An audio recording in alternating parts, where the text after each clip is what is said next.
ওরে আমরা সব সময় ভালোবাসি। কি রকম ভালোবাসো? ওরে বিয়ে করতে দিমু না। কি রকম ভালোবাসো? তার কি কি ক্ষতি করছো তোমরা? ওর ক্ষতি করি নাই, ওর মাথার মধ্যে ওর বুদ্ধি টুদ্ধি কমা দিতেছি। আর ওরে দেখেন না কিছু মনে রাখতে পারে না। আর ওর শরীরে কতজন তোমরা? 10,000। কতদিন ধরে আছো তার সাথে? অনেকদিন তো সেটা আমি জানি না। কতদিন? ওর বয়স যত তত। ওর বয়স যত তত। কোথা থেকে আসছো তোমরা? নিজে আসছো না কেউ লাগিয়ে দিছে? কিছু আমরা আইছি, কিছু শহীদ দিছে। শহীদ কেটা? শহীদ আমার মামা শ্বশুর। আপনার মামা শ্বশুর? যাক, সত্য মিথ্যা সেটা আমরা জানি না, আল্লাহ পাক জানেন। ওরা যে নাম বলে আমি কিন্তু ওদেরকে জিজ্ঞেস করি নাই কে পাঠাইছে তোমাদের। কথা বুঝছেন? আমি শুধু জিজ্ঞেস করছি তোমরা নিজে আসছো না কেউ পাঠাইছে। ওরা নাম অনেক সময় ভুল নাম বলে যেন পারিবারিক ঝামেলা বাইরে যায়। এই যে এখানে যারা আছে এরা আপনার বন্ধু না শত্রু? কথা বল না দেখি। এই যে শরীরে যারা কথা কইতাছে রোগী, শত্রু কি আপনারে ভালো তথ্য দিবে না আরো ফেস লাগাইবে? কথা কম। আপনি যুদ্ধের ময়দানে আছেন, আপনার সামনে শত্রু আছে, মুখামুখি সংঘর্ষ চলতেছে। এখন কি আপনি শত্রুর কাছ থেকে তথ্য নিবেন যে তোমাদের কাছে আর কতটা অস্ত্র আছে, একটু তথ্য দাও তো আমাদের? সে সঠিক তথ্য দিবনি, না থাকলেও কইব অনেক আছে, ঠিক না? তো সেজন্য শত্রুর কাছ থেকে আপনি তথ্য নিয়ে ভুল করবেন, পারিবারিক বিরোধ বাইরে যাবে। যাক, সেটা হইলে হইতে পারে, কিন্তু আমি বলতেছি না যে সেটাই সঠিক ওদের কথা। ওরা অধিকাংশ কথা মিথ্যা বলে। কথা বুঝছে? আরে শুন। কি শুনবো? ওরে মামা ভালোবাসতে চাইছিল। কারে? মেয়েটারে। আচ্ছা আচ্ছা, তারপরে? মেয়েটা একটা বলদ। বলদ দেখা ওর মা ওর শহীদরে ভালোবাসতে চাইছিল। মায়া বুঝা শহীদরে বকছে। তারপরে বকার পর শহীদ ওর কাছে আমগরে পাঠাইছে কিছু কিছু আমরা এমনিও ছিলাম। অনেক বলদ, এত বলদ সহজে সবাই বিশ্বাস করে, আবার কষ্টও দেয়। এর লাগে আমরা করছি ওরে কষ্ট দিতে দিব না, ওর মধ্যেই থাকবো। আচ্ছা আচ্ছা, কি ওরে কষ্ট দেয় তাই নাকি? ওর বিয়াটা তার বিয়াটা ইয়া করে রাখছো, বন্ধ করছো কেন? তোমাদের মধ্যে কেউ আসেনি তারে বিয়া করছো? না, আমরা বিয়া করি নাই তো। তাইলে কি? ওরে আমরা সব সময় ভালোবাসি। কি রকম ভালোবাসো? ওরে বিয়া করতে দিমু না। কি রকম ভালোবাসো? তার কি কি ক্ষতি করছো তোমরা? ওর ক্ষতি করি নাই, ওর মাথার মধ্যে ওর বুদ্ধি টুদ্ধি কমা দিতেছি। আর ওরে দেখেন না কিছু মনে রাখতে পারে না। আর ওর শরীরে বিভিন্ন জায়গায় আমরা থাকি, কিন্তু মেয়েটা বলদ হইলেও আবার কিছুটা ভালো আছে। নামাজ পড়ে, কিন্তু ঘরের মতো ওই মেয়ে বেশি নামাজ পড়ে, তাহাজ্জুদ নামাজও পড়ে। আচ্ছা আচ্ছা, বলদ দেখার কাছে রয়েছে আমরা দেখি ওরে কে কষ্ট দেয়। আচ্ছা, তাইলে রাতে বেলা তারে কষ্ট দেয় কে? ডিস্টার্ব করে কে? আমরাই আসি। আয়শা কি করো? থাকি ওর কাছে। কি রকম থাকো? অনেক ভালোবাসি তো। তোমরা থাকবা কেন? একটা অবিবাহিত মেয়ের সাথে তোমরা থাকবা কেন? আমরা চাইবো কারো কাছে যেন না যায়, এর লাগা থাকো। আর বিয়াগুলা ভাঙো কেন তোমরা? হ্যাঁ, শয়তানের বাচ্চারা, সত্য কথা বলে না কেন? বিয়াগুলা ভাঙো কেন? ওই মেয়েরা যে বলো বিয়া করলে কি হইব, ওই আবার কষ্ট দিব, এর লেগে বিয়া হইতে দিই না। তাই নাকি? আর আমার ঘরে কি লেগে এইভাবে রাখছস, দেখছ না অনেক কষ্ট হইতাছে, একটু ছাইড়া দেওয়া করে। না না, তোদেরকে ছাড়া যাবে না। তোদেরকে ছাড়ার লাগে আটক করলাম নাকি? তোদেরকে আল্লাহর কোরআন দিয়ে বাইরে ফেলাম। তার মাথা থেকে কি হইব? আমরা তো আরো আছে গোষ্ঠী। গোষ্ঠী মানে কতজন আছো তারা? আমাদের 14 গোষ্ঠী আছে। 14 গোষ্ঠী কতজন? বাসার মধ্যে বেশি। হ্যাঁ, ওর বাসার মধ্যে একটু বেশি। তাই নাকি? তো অত এই পর্যন্ত 30 বারেরও বেশি রুকিয়া করছে বিভিন্ন জায়গায়, তখন তাদের কি কোনো ক্ষতি হয় নাই? হ্যাঁ, কিছুটা হয়েছে। আবার যখন অফ রাখছে তখন আবার ওর কাছে আইছে। আবার যখন রুকিয়া করছে আবার চলে গেছে। কিন্তু ওর তো বলদ, এর লেগে ওরা ছাড়তে চায় না। ও বলদ কেমনে? ওই যে সহজ মানুষই বিশ্বাস করে, বিশেষ করে ভালো একটা কাজ করতে চায় কিন্তু মানুষ ওরে ঠকায়, এর লেগে আমরা ওরে রইছি। ও বলদ। আর তোমরা কি বলদের বাচ্চা? না, আমরা তো ভালো দেখে রাখছি। ভালো দেখে তোমরা ক্ষতি করতেছো, মেয়ের বিয়া বন্ধ করে দিছো, মেয়ের শারীরিক সমস্যা করো তোমরা, তার জীবনটারে তছনছ করে দিতেছো। তাইলে তোমরা ভালো চাও কেন রে? ভালো চাও কেন? ওই যে বললাম না, বলদ, এর লেগে তোমাদের সবগুলারে জবাই দিয়ে দিচ্ছি। তার মাথা থেকে পায়ের তলা পর্যন্ত যতগুলা গিট মারছো, বান মারছো, খাইটা দাও। আমি সহযোগিতা করতেছি, খাইটা দাও, গিট গুলা খাইটা দাও, বানগুলা খাইটা দাও। হে আল্লাহ, সাহায্য করুন এই শয়তানগুলোর বংশ গোষ্ঠী, আত্মীয় স্বজন, বন্ধু বান্ধবী, পাড়া প্রতিবেশী যারা আছে সবগুলারে একসাথে তার শরীরে নিয়ে আসেন।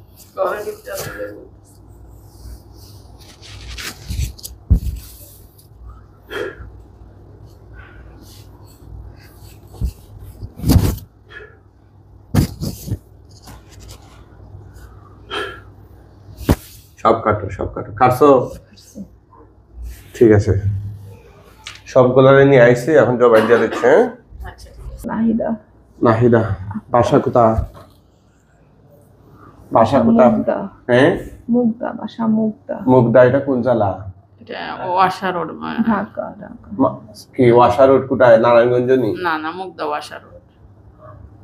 মানে ঢাকা জেলাতে পড়ছেন? ঢাকা জেলা। আচ্ছা, চোখ বন্ধ রাখেন। হ্যাঁ, আল্লাহ সাহায্য করুন এই শয়তান জিনগুলো গলা কাটা লাশ তার চোখের সামনে নিয়ে আসেন। দেখেন তো কতগুলা লাশ দেখা যায়, গলা কাটা লাশগুলা দেখতেছেন? না। আউযুবিল্লাহি মিনাশ শাইতানির রাজিম বলে জোরে ফু দেন, দেখবেন ইনশাআল্লাহ।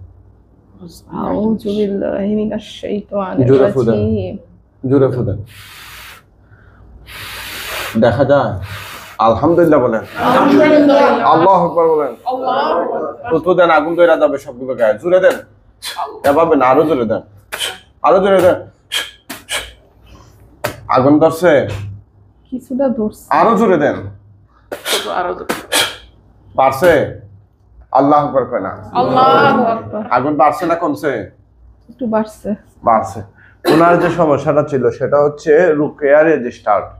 রুকিয়া কি, কেউ যদি নিয়মিত অ্যান্টিবায়োটিক সেবন করে, ধরেন ডাক্তার আপনাকে 1 সপ্তাহের ঔষধ দিল অ্যান্টিবায়োটিক, আপনি বাসায় আইনা পণ্ডিতি কইরা সারা বছর খাইলেন, যখন অ্যান্টিবায়োটিকে দরকার আপনার শরীরে তখন আর কাজ করবে না অ্যান্টিবায়োটিক, রোগের বিরুদ্ধে আর কাজ করবে না, রোগে অ্যান্টিবায়োটিককে চিনে ফেলে।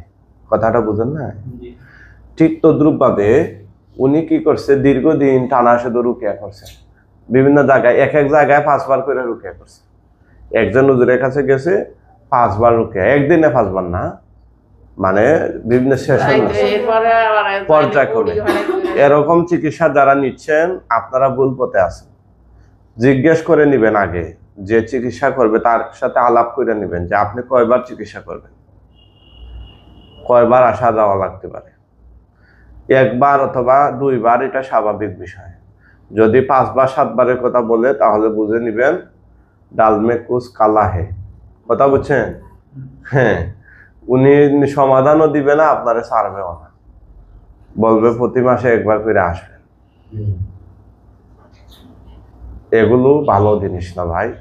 আপনি পারবেন না, সোজা বলে দিবেন।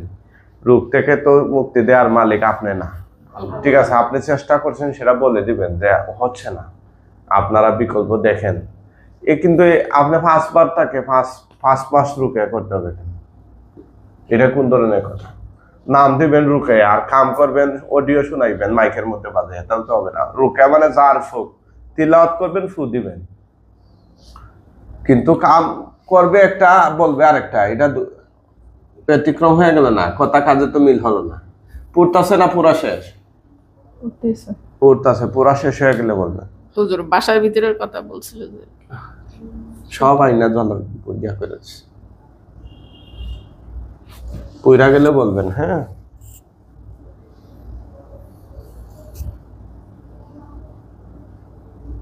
পড়তাছে না পুরা শেষ?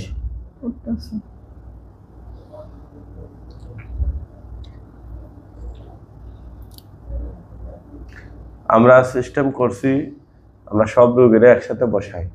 এতে করে কি হলো যে কোরআনিক চিকিৎসার প্রতি সবার একটা ঈমান ইয়াকিন।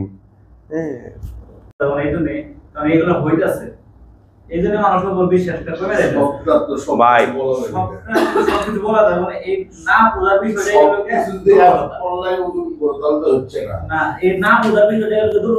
ঠিকই আছে, কারণ সবার মানুষ এক না। আপনি যারা শিখছেন আমি সেটা ফেক আইডি কত বলেছে আপনি কোনটা দিন? হ্যাঁ, আমার ভিডিওগুলো ওরা ব্যবহার করে। ফোনে নাম্বারও দিয়ে দিয়েছে হুজুর, অনেক অনেক ব্যস্ত, শুধু ব্যস্ত রাখেন। अवेलेबल আছে কষ্ট, আমরা অনেক দিন যাবত চেষ্টা। কি অবস্থা, পুরা শেষ না পড়তেছে? আল্লাহ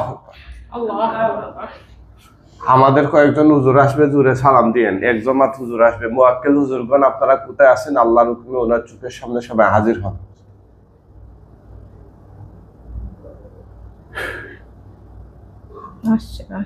আসসালামু আলাইকুম। কতজন আসছে হুজুর? আসছে প্রায় 10 জনের মতো। হুজুর এই লাশগুলো দাফন কাফনের জন্য নিয়ে যান। ওরা যদি মুসলমান হয় খাটিয়া তুলে কাঁধে করে নিয়ে যান, ও মুসলিম হলে বস্তায় ভরে টেনে টেনে নিয়ে যান।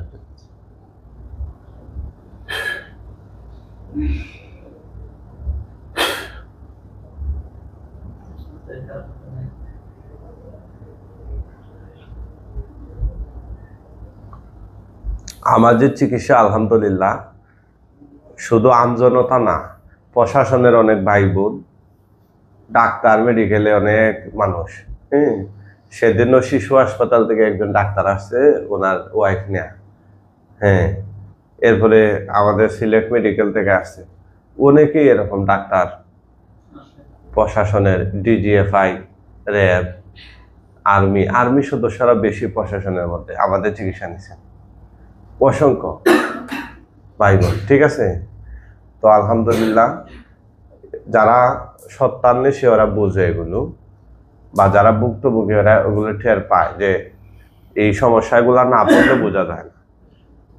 অসুস্থতা দুই ধরনের, এক ধরনের অসুস্থতা হচ্ছে শারীরিক, আরেক ধরনের অসুস্থতা হচ্ছে স্পিরিচুয়াল, মানে আত্মিক, রুহানি অসুস্থতা, রুহের অসুস্থতা। হ্যাঁ, জিন মানুষকে শারীরিকভাবে তেমন একটা ক্ষতি করে না, ক্ষতি করে মনের দিক থেকে, রুহের দিক থেকে। আমাদের ভিতরে যে একটা আত্মা আছে, এই আত্মার সাথে অ্যাডজাস্ট হয়ে যায় জিন। হ্যাঁ, দুর্বল না, অনেক ধরনের, এমনকি মানুষকে মাইরা পর্যন্ত ফেলে। এই কারণে আপনি মেডিকেলে গেলে ওনারা যেটা দৃশ্যমান, হ্যাঁ আপনার খাইটা গেছে, পুইরা গেছে, পইচা গেছে, এখানে হাড় ভাঙ্গা গেছে, মস্কাই গেছে, এগুলার চিকিৎসা দিবে, কথা বুঝছেন। কিন্তু যেটা অদৃশ্য আত্মার বিষয়, আত্মার সাথে যে অসুস্থতা, সেটার চিকিৎসা এখন পর্যন্ত বিজ্ঞান আবিষ্কার করতে পারে নাই। সেটার চিকিৎসা আছে আল্লাহর কোরআনে। তো কোরআনে তো এমন অনেক বিষয় ছিল, যখন কোরআন নাজিল হয়েছিল তখন সেটা বাস্তবে ছিল না। অনেক বিষয় এটা মানে এমন কিছু বিষয় ছিল যেটা বর্তমান সময়ে হইতেছে না, এরকম যখন কোরআন নাজিল হয়েছিল এরকম। কিন্তু আস্তে আস্তে 500 বছর 1000 বছর পরে এটা বাস্তবতা মানুষ পাইছে। কথাটা বুঝে নাই? হ্যাঁ, কোরআন যখন নাজিল হয়েছিল তখন তো আপনার ফেরাউনের লাশ, যে আপনার লোহিত সাগর, অনেকে বলে নীল নদ, যেটাই হোক, লোহিত সাগর বা নীল নদের মধ্যে যে ফেরাউনের লাশ ছিল ডুবানো অবস্থায়, তখন তো কোরআন নাজিলের অনেক হাজার বছর আগের ঘটনা, ঠিক আছে। কিন্তু কোরআন নাজিল যখন হয়েছিল তখনও তো ফেরাউনের লাশ উদ্ধার হয় নাই, এই তত্ত্ব তো কেউ জানতো না। কোরআন নাজিল করে আল্লাহ জানাই দিয়েছে মানুষকে, কথা বুঝছে। পরবর্তীতে যখন এটা নিয়ে গবেষণা করা হলো, কোরআন নাজিলে আল্লাহ যখন তথ্যটা কোরআনে দিল, এর আরো কয়েকশো বছর পরে গিয়া ফেরাউনের লাশ গিয়া সাগর থেকে উঠানো হইল। নদী থেকে উঠানো হইল। তাহলে কি বোঝা গেল? কোরআন হচ্ছে সমস্ত বিজ্ঞানের ঊর্ধ্বে, কোরআন হচ্ছে সূত্র, কোরআনের সূত্র ধরে আপনাকে বিজ্ঞান তালাশ করতে হবে। আপনি বিজ্ঞান দিয়ে যদি কোরআন দিয়ে মাপেন তাইলে হবে না। মাপকাঠি যে কোরআন, কোরআন দিয়ে বিজ্ঞান মাপতে হবে। হ্যাঁ, কোরআনে যেটাকে রাইট বলছে সেদিকে আগাইতে হবে। আপনি যদি বিজ্ঞান দিয়ে, এখন বিজ্ঞান তো মানুষের আবিষ্কার, এখন বিজ্ঞান দিয়ে যদি আপনি কোরআনে মাপেন যে কোরআনে জিনের কথা আছে, অশরীরীয় আত্মার কথা আছে, জাদুর কথা আছে, এখন আপনি যদি বিজ্ঞানে তারা খুঁজা পায় না এটা, এখন যদি আপনি বিজ্ঞানের কথা বিশ্বাস করেন তাহলে তো কোরআন অস্বীকার করতে হবে। আর কোরআনের কথা বিশ্বাস করলে, গবেষণা করলে একদিন না একদিন এগুলা তথ্য পাবে। ওনারা মেডিকেল লাইনে এগুলা পাবে ইনশাল্লাহ। ব্যক্তিগতভাবে অনেকে এগুলা বিশ্বাস করেন, কিন্তু ওনাদের পাঠ্যপুস্তকে এগুলা এখন পর্যন্ত তারা আবিষ্কার করতে পারে নাই। সেটা আমরা বলবো বিজ্ঞানের দুর্বলতা। এটাকে আরো গভীর বিশ্লেষণ, অ্যানালাইসিস করলে ইনশাল্লাহ পাবে। এই যে রুগীরা, এই রুগী ওনারা কিন্তু মানসিক রুগী না, ঠিক আছে? কিন্তু আপনি ডাক্তারের কাছে যান, ওরা মানসিক রুগী বইলা ঘুমের ইঞ্জেকশন দিয়ে দেবে, বুঝছেন? মানসিক সমস্যা আমরা বারবার আমাদের বিভিন্ন ভিডিওতে বলে দিছি, মানসিক সমস্যার লক্ষণ কি আর জিনের সমস্যার লক্ষণ কি। কখনোই জিন এবং মানসিক সমস্যা একরকম হইতে পারে না, ঠিক আছে? মানসিক সমস্যার রোগীরা সার্বক্ষণিক পাগলের মতো থাকবে। হ্যাঁ, জিনের রোগীরা যখন জিন ভর করে তখন উল্টাপাল্টা করবে, বাকি সময়টা সংসার, বাচ্চা কাচ্চা সব নিয়ে থাকবে, স্বাভাবিক থাকবে, পরিপাটি থাকবে। মানসিক সমস্যার রোগীরা আজ্ঞা দিত, মুচা দিত, চুল টুল আউলাইয়া জাউলাইয়া বিভিন্ন ধরনের, এবার দেখলেই বোঝা যায় সে যে মানসিক সমস্যা রোগ, ব্রেইনের সমস্যা রোগ, তার ব্রেইনে কাজ করবে না সঠিকটা। এই যে কথাগুলো আমরা জিনদের মুখ থেকে নিলাম, যদি সেটা মানসিক রোগী, তো আপনাকে চ্যালেঞ্জ করতে পারবো ভাই, আপনি একটা মানসিক রোগী যে পাবনা হসপিটালে ভর্তি আছে বা যে কোনো ব্রেইনের ডাক্তারে যে রোগীরা যায়, শিকল দেওয়া বাইদা নিয়ে যায়, এরকম অনেক রোগী আছে, তারে আপনি 10 মিনিট কথা বললা দেখেন কোনো কথার আগাগোড়া মিল পান কিনা? হ্যাঁ, কখনো মিল পাবেন না। একবার বলবে এই কথা, আরেকবার বলবে সেই কথা, এমন ভাবে আওলা জাওলা লাগাইয়া বলবে, আপনি তার সাথে 10 মিনিট কথা বললে নিজেই পাগল হয়ে যাবেন, এমন অবস্থা হবে।